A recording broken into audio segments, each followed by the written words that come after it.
part of the Sun stage is engaging our shame. So what does it mean to engage our shame?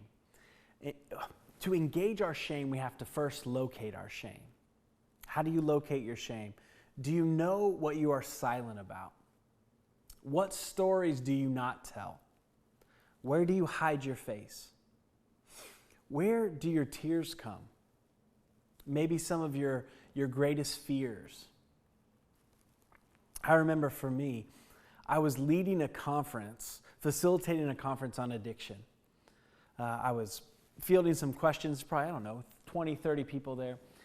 I was fielding some questions, and somebody asked, well, Andrew, what do you know about addiction?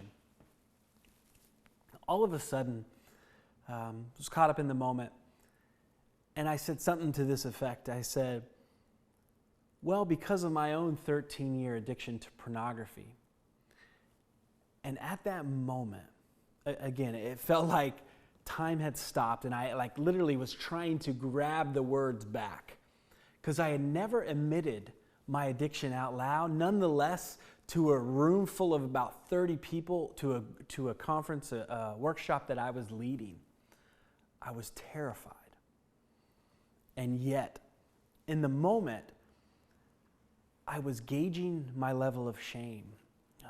And for some reason, I was okay.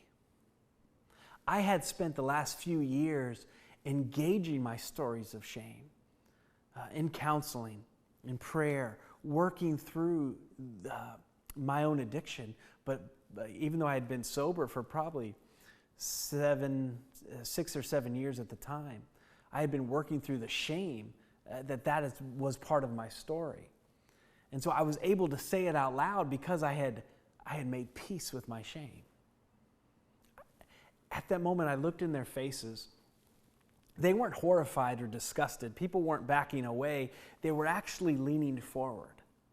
Because of my vulnerability, because of my engagement with my shame, the other people were drawn to me. I saw tears in their eyes.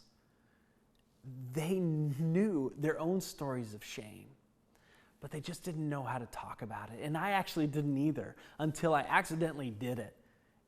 And then we all experienced a holy moment together that God was in our midst when we're able to engage our shame.